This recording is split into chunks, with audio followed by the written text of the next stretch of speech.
Hey there! I'm Riskable, and this is part 2 of my mod spotlight on the TARDIS mod. If you missed part 1, I'll post a link to it in the video description. In part 1, I covered all the TARDIS basics, such as how to obtain a TARDIS and use all the fancy features of the sonic screwdriver. I also demonstrated how to fly and level up your TARDIS, as well as how to add and delete rooms. In part 2, I'm going to cover how to use the TARDIS crafting system, how to change the coloring of your TARDIS, what you can do to control access to your TARDIS and its capabilities, and go into detail about all the amazing things you can do with Roundells.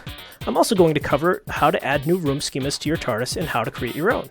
Lastly, I'm going to demonstrate some of the awesome new features Darkholme is working on in the next version of the TARDIS mod. Let's get started.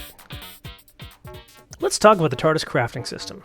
The way to craft things in the TARDIS is with the lab, and I recommend you set it up just like this in your library, with a hopper on top, the lab in the middle, and a chest on the bottom. And the way it works is you feed things in the top here, it does its thing, and then they pop out the bottom. Now before I get started actually using the lab, let's talk about the recipe for it.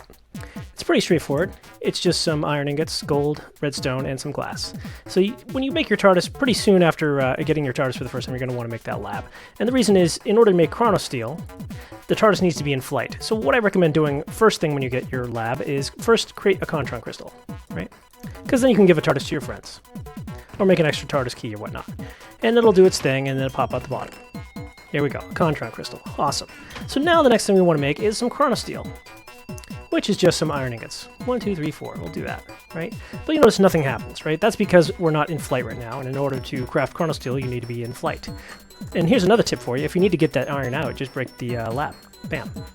So I'm going to put the lab back. And I'm going to pretend that we just flew around and we've crafted some chronosteel. I don't feel like waiting. Actually, I'm going to take that chronosteel. Let's take that. All right, now what we want to make is an Artron battery. So I'm going to go over here and type in Artron. Okay. Now here's the recipe for an Artron battery. It's 1 Contron crystal, 4 Delcanium, and 4 chronosteel. All right, so I'm going to go ahead and make an Artron battery. I don't want to make 2, I just need 1. And I'm going to take these items back. Now, one tip for you is if you're making an Artron battery, you might as well make the advanced Artron battery, which is this recipe. It's basically the same thing, but with the basic Artron battery in the center. And it doubles the amount of energy you can hold from 100 to 200. So let's do that. And the way to use the Artron battery is you just place it next to the lab, like so, and it'll start generating power immediately. Now, you don't want it in landed mode if you want to make chronosteel. You need to make either uncoordinated flight mode or coordinated flight. I like the coordinated flight animation, so I'm just going to leave it there. And if we let that charge up for a bit, I can put some iron here, and it will make some chronosteel. You can see it's working away. Now, it'll take a little while because we haven't charged up the battery yet, so I'm not going to bother waiting. But that's how that works. You just be patient, and eventually you'll get some chronosteel. The alternative, of course, is to fly around with the TARDIS. Just plug some random coordinates in and go somewhere, and that will make some chronosteel. Now, there's something to note about these recipes. Chronosteel requires the TARDIS be in flight, and temporal dirt also requires that the TARDIS be in flight. Delcanium, which is made from gold, and Contron, which are made from diamonds and enderpearls, do not require that the TARDIS be in flight, so you can just make those right away. And that's just a really nice thing to do for your friends, as to, once one of you has a TARDIS, is make some Contron crystals and hand them out. It'd be like Christmas, right? Everybody gets their own TARDIS. Now let's make some temporal dirt. This stuff is amazing. Here's what you need to make it. You need 64 dirt, 32 bone meal, 1 Contron crystal, and 1 chronosteel. Let's drop those in here. Pow, pow, pow, pow. And when that's done, we should have some temporal dirt. And that will take a little while to actually just feed in there, so I'll be right back.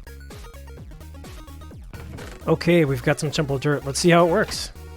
I'll place some of it down right here. And we've got some seeds. And it works just like regular dirt, except one thing's a little bit different. Haha, can you tell what it is? Let's try that again.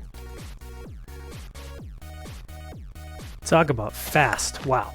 So that's what temporal dirt does. It's just like regular dirt, but it's wicked fast. It increases the tick rate to, well, extreme amounts.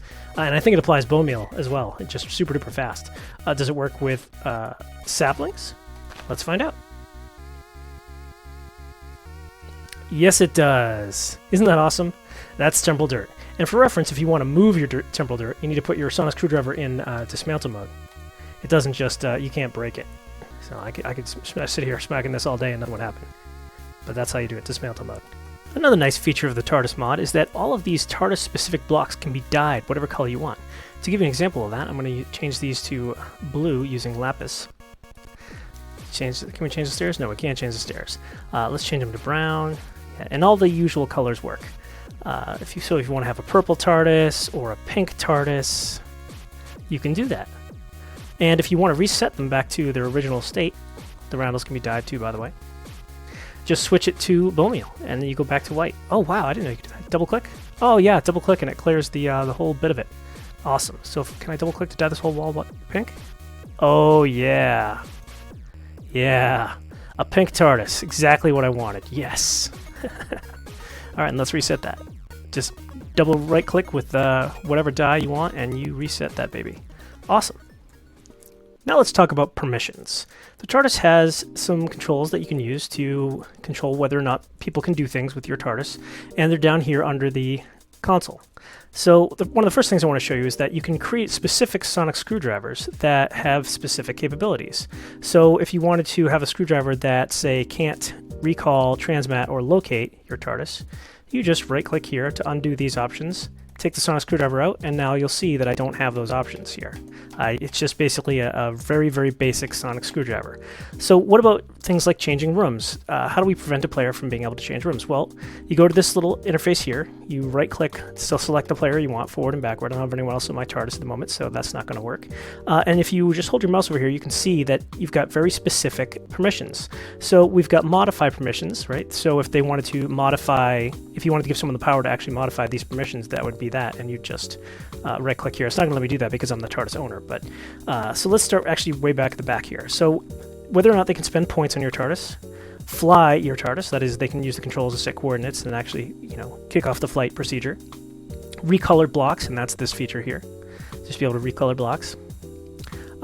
Recall your TARDIS anywhere on the universe. That's a pretty good feature to let people have if they need rescuing. Transmat, the ability to teleport into your TARDIS.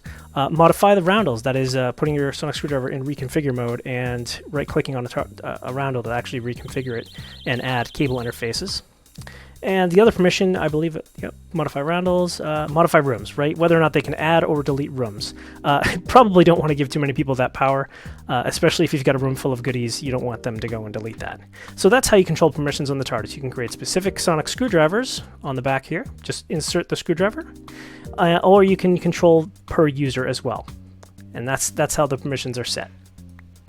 Let's talk about controlling access to your TARDIS. Now, when you first get your TARDIS, the door is open basically to everyone. But if you take your key and you just shift right-click on your TARDIS door, you can change the permissions. Now it says it will only open for its owner, right? But you can also set it so that it will only open for people you give the key to. So if you craft a key that belongs to you, and you can check that a key belongs to you by just mousing over, it'll say, see, owner is riskable, right? You can hand out those keys to others to give them access to your TARDIS. And the default option, you can change it back to the door will open for all. Now let's talk about how to use the TARDIS roundels. Well, they're everywhere, aren't they? I mean, they're really everywhere. How do you use them? Well, set your sonic screwdriver to reconfigure mode, right-click on a roundel to expose its interfaces, and then you can install these modules that you can craft, and there's many of them. The one I'm going to install right now is the nanogene canister. What does the nanogene canister do? Well, let me just fly up here. Well, let me turn fly mode enable. Okay, I'm going to go up here real high, and now I'm going to turn it off, and this should hurt a lot. Ooh, ow. But if I get near the nanogene canister, it should heal me, at a small cost of Artron energy. Isn't that nice? And that's just one of many TARDIS Roundell interfaces, and I'm going to cover them all right now. Let's talk about the cable interface for energy conduit. To use it, you just use the usual reconfigure of the sonic screwdriver, place down an energy conduit interface, and then place down some energy conduit. And now we've hooked up this vibrant capacitor bank to this energy conduit, and you can see it's starting to fill up. Also note that the TARDIS itself has an energy buffer, and it uses redstone flux, and it's emptying out, there we go. And that redstone buffer is going to be filled by these solar panels I've set up here. But do note that the TARDIS can get a little confused sometimes about whether the energy should go in or come out of the energy buffer, depending on what the demand is. So in this situation, it's pretty straightforward. We've got a lot of being pushed into the buffer here, and someplace simple for it to come out. But if you're using some machinery that has its own built-in buffers, sometimes it can get a little confused. So what I recommend you do is right-click on your conduit and say, extract or insert. For this, we're going to be inserting into the buffer strictly, and for this one, we're going to be extracting. Right, so that prevents the buffer from being confused. Okay, awesome. I've got my matter energy network set up here from Applied Energics 2. I'm using energy from that solar panel setup we have over there, and I've configured that conduit interface to be in and out, as opposed to just insert or extract, and that's so that I can feed power here. So now that my matter energies network is set up and it's getting power, As you can see, I've got access to it here. And I've connected it to this Roundell up there via the ME cable interface. So one thing to note about this cable interface here is that the maximum amount of channels that is supported by the TARDIS is 32. So if I look up here, it says 0 of 32 channels. So what I'm going to do is I'm going to go somewhere else in the TARDIS. Let's go to the front. It's a very convenient place in the console room to access our matter energy network. Okay, so where should I hook it up? How about right here? This is good. Reconfigure mode. Put my ME interface cable there. And I need some smart cable. Okay, I've got some. Excellent.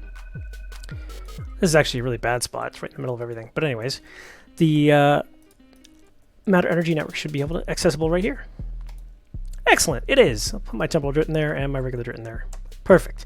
So as you can see, the ME network is accessible from anywhere in the TARDIS that you've got a Roundell, as long as you've got an ME cable interface hooked up to it. And remember, the TARDIS doesn't really care about these colors. It has a maximum channel support of 32, so you can pick whatever colors you want.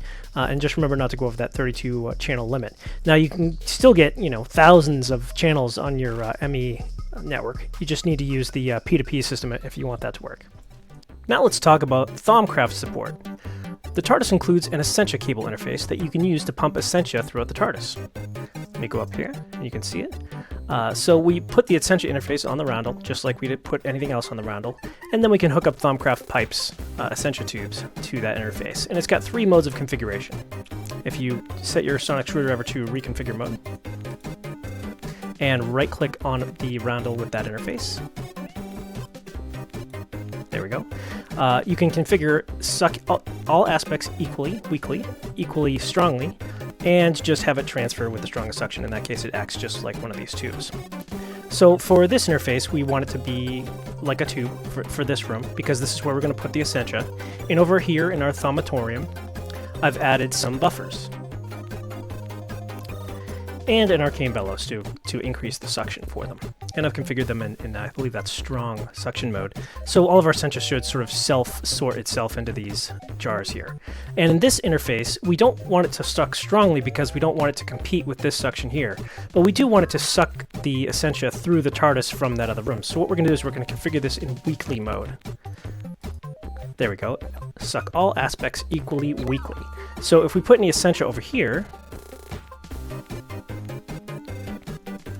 such as in this jar, it should suck it out through the TARDIS, and that interface over there is what's going to be sucking it, and then that arcane bellows will push it through all those buffers. Now let's put the rest of the Essentia we need in here, and you can see that it should sort of self-sort itself. Now let's go over here and try our infusion. Well, first let's make sure we got all of our Essentia. So we've got the air, we've got the modus, and we've got the potentia. Now let's make our Sword of the Zephyr. Awesome. Ta-da! Alright, now I'd like to show 2 TARDIS cable interfaces, the fluid duct interface and the item duct interface. Let's start with the fluid duct, since that's what I've got in my hotbar first. To demonstrate this, I'm going to use the reservoir from Ender.io, and if you don't know what this is, it's basically an endless water supply. Pretty straightforward. Oh, why is that not working? Am I in reconfigure mode? Reconfigure, there we go. So I'm going to hook this up over here, and I've got some pressurized fluid conduit, which I'm going to place between these. And I'm going to set this one to extract mode, always active. And I'm going to set it to insert mode over here. So it's basically just going to suck water out and fill up the TARDIS's buffers. However big they are, I'm not quite certain. Let's see if is it going to tell us? Wow, it's got 6 tanks, and they're all filling up, I think. Yeah, wow, they're all filling up with water. That's crazy. I didn't even know that. Cool. That's wicked cool. So the reason why I wanted to show this is, I've got an endless water supply. It's pumping into the TARDIS's tank buffers. And now I'm going to use it over here and pretend that I need water over here. So what I like to use it for, in reality, is witchery cauldrons and whatnot. I'll just have a little conduit sticking up from one of these roundels and pumping into my cauldron and my kettle, which is sweet. So now I'm going to add the fluid interface here. What's that Essentia interface doing? I don't even know that.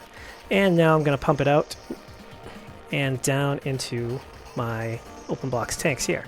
So I'm going to set this to extract mode with always active, and that ought to do it. So now my open box tanks are filling up with the water in the TARDIS tanks. So I'm going to have one huge water supply on this TARDIS. Wow. We have like an ocean of water. I just noticed this feature of the fluid ducts. I know I said before that it would fill up all the tanks, but you can actually put your sonic screwdriver in reconfigure mode and right-click on a Roundell with the fluid duct and actually configure which tank the fluid will go to. Now let's talk about the item conduit, right? The item duct. So I'm going to throw this in reconfigure here, put the item duct on this side, and then I'm going to plug an item duct right here. Yep, and it's an extract. I want it to always be active. And I want this one in insert mode. Alright, cool. So anything I insert into this chest is going to get sucked into the TARDIS's buffer. Right? And you can see the buffer by right-clicking on the Roundell. Well, I thought you might be able to. You can see it for everything else. Oh well. And I put a little sign here to say exactly what I'm going to do with this. So it sucks that out into the buffer, and you can control how big the buffer is in the configuration, by the way. And I forget what the default is. I think it's like 256 items or something like that. I'm not sure. You'll have to look in the TARDIS configuration to see. So I'm going to hook this up to a furnace. I'm going to hook it up over here where I placed a furnace, and I've already got coal in there ready to go. Let me just reconfigure this Roundell, put my second item duct on here. And now I'm going to connect the item duct. Now this needs to be in extract mode. I want it to be always active. And this needs to be in insert mode. And ta-da! All that iron ore I put in there is now being smelted. So let me show you that again.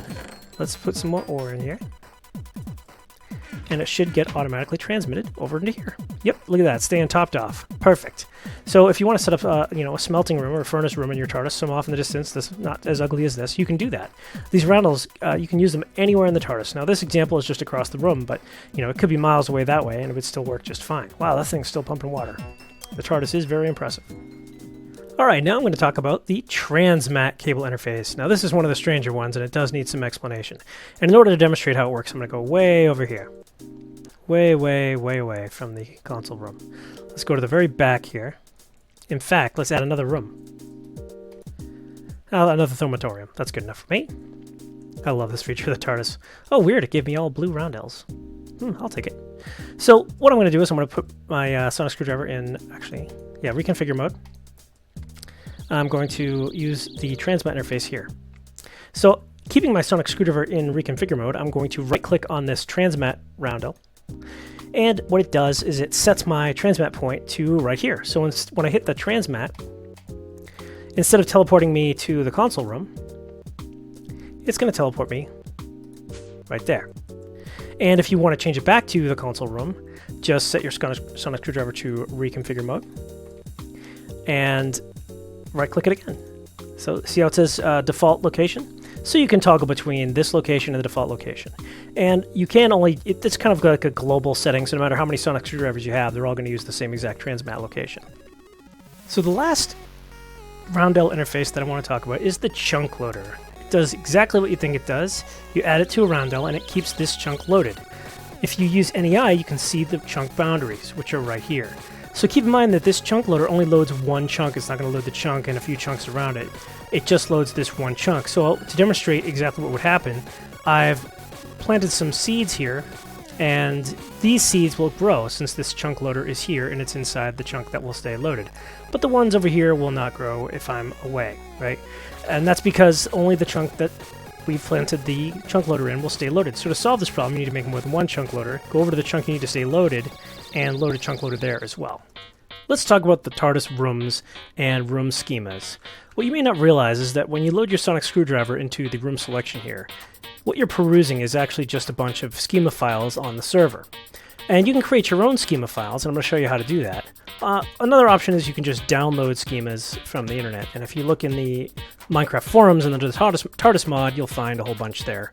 You probably have to search for schema or something like that because there's no central list. For testing purposes, I'd just like to demonstrate how to do that. But before you can start making your own room schemas, first of all, you're going to want to make a test world like I've got here. You don't want to make rooms on your live TARDIS on a production box or anything like that. So what you'll need to do before you get started is actually enable the schema boundary visible. And you basically set it to true in the TARDIS mod config, and I'm going to actually switch over to that right now. Okay, so this is the TARDISmod.cfg, and you find it in the config directory in your Minecraft instance. So it would be Minecraft config /darkmod /TARDISmod /TARDISmod.cfg, I think. If I hold my mouse over here, it might tell me. No. Let me just click the open button. So There we go. So I've got it under multi-MC here, so TARDIS Mod Spotlight, Minecraft config dark mods TARDIS Mod. And because I've set that to true, and you do need to set it to true before you start your Minecraft client, you can actually see the schema boundaries. So normally you wouldn't see these little blocks under here. It would just be completely see-through for my disco room here. But that's how that works. It just shows you the schema boundaries, and if you look outside your TARDIS, you can see a whole bunch of them. They look kind of like iron blocks. So to get started making a schema room, we're going to want to make some room to probably modify. I mean, you can make one from scratch, but it's so much easier to make one from an existing room. So for this test, I'm going to make my disco room. And what I'm going to do is I really don't like that this is 3 blocks wide here, so what I'm going to do is I'm going to make a version of my disco room. I'm going to go into creative mode. And I'm going to basically just do this, and I'm going to replace it all with glass.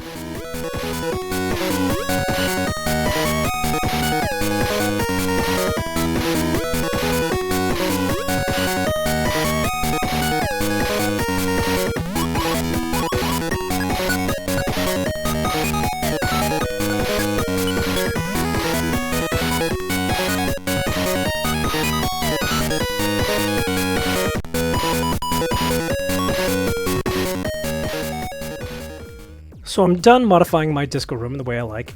I've replaced the 3 wide white blocks with some glass, so it's just a very thin line going across the ceiling here, and I might even replace that with just pure glass later. But for now, that's good enough to demonstrate how to make a room. Now, to make a room, you're going to need to make a primary door, and you can have as many secondary doors as you want. And like I mentioned in episode 1 of the Spotlight, part 1, these blue symbols and the red symbols do signify something. The blue symbols signify a secondary door, and the red symbols represent a primary door, which can be found under the TARDIS mod. Let me just go back one. TARDIS mod. And I'm going to need a couple of things. I'm going to need a door, which actually I've already got here, and I'm going to need a primary door, since I've already got the secondary door set up. So in order to make the schema, the first thing I need to do is make the primary door. And the way you do that is just like this. Just like it looks in every other door. And you put the primary door in the middle. Now that's not enough. What else? The other things you need is you're going to need to define the schema boundary around your room, which is that right there. And the reason you can see that it goes up slightly, a little bit higher than the corner here, and that's because the room is slightly taller than that. And the TARDIS will actually figure it out from the tallest point around it. And the other things you're going to need are a room control panel. I'm going to get rid of that just so you show you. And you're also going to need a schema core, which is this thing right here. I'm not going to destroy that one to make it easier for me to put down the control panel, which I've got right here. Okay, so I'm going to put down the control panel, and that's basically everything you need to make a room. Oh, no, what happened to my door? Well, that's strange. Well, let's remake it. Oh, it's because I got rid of the control panel. That's why. So I'm going to go ahead and fill in this door. Put the primary door back. Okay, now I'm going to stand over the control panel here, and I'm going to run a command. TARDIS save rooms.disco, I'm going to call it something different. Disco improved. Schema saved. And that's how you make a new room. And just as an FYI, I'm going to go over here in front of the door, and I'm going to go underneath, and I'm going to show you something. So earlier, I meant to fix this here. Where's my schema boundary? Schema boundary. So I'm going to go ahead and put this here. Schema boundary. So it's hard to see here, but in order for it to actually work, I actually tested this earlier, I had to get rid of this room's schema boundary that was right here. Just delete any nearby schema boundaries that might be butting up against your room's actual schema boundary. And I'll show you what that problem looks like by putting the schema boundary back. There we go. And let me put the glass back just in case it actually saves. And I'm going to go point myself at the door here, the primary door. You can actually be pointing any direction, but you do need to be standing over the room control panel. And I'm going to run that command again, and it's probably going to give me an error. Yeah, no primary door found. So not the best error message, but that's what that means. No primary door found means that your schema was extended beyond where you think it should be, and it's looking for a primary door elsewhere. And that's how you solve that problem. So one tip, by the way, is if your room isn't showing up here after saving it, just do this. Just switch from, the parent room to type to something else and then back, and then your room will actually start showing up properly. Or if you just added a room to your server's schemas directory, and you can actually type TARDIS reload, and that reloads the config on the server. But until you actually change categories, it won't show up here in the panel. Alright, let's see. Is it going to make my disco room? The improved version? Oh, actually I have to need to select schema mode. There we go. Look at that. We made a TARDIS room, and that is how it's done, folks. Alright, let's talk about what's coming in the TARDIS mod. The developer Darkholme has given me access to some early builds, demonstrating some of the new features that are on the way. For example, I'm not sure if this is going to make it into the next release, but you can actually see these force fields now just a little bit. They look kind of a little bit like glass. Another interesting feature that's coming is you're finally going to be able to use the shields. So if you fail to get to a highlighted control in time, well, that's going to cause some damage. And if you get your shields run down all the way and you get enough damage, you're going to have to go and repair your TARDIS. And that's going to involve coming to this console here, and actually it's going to look like that. You're going to have to hit this button to reveal the panel, and these repair baubles are going to highlight. You're going to have to repair them. I'm not sure what the process is going to be, and I'm not even sure Darkholme knows himself. But another interesting thing here is the upgrade slots.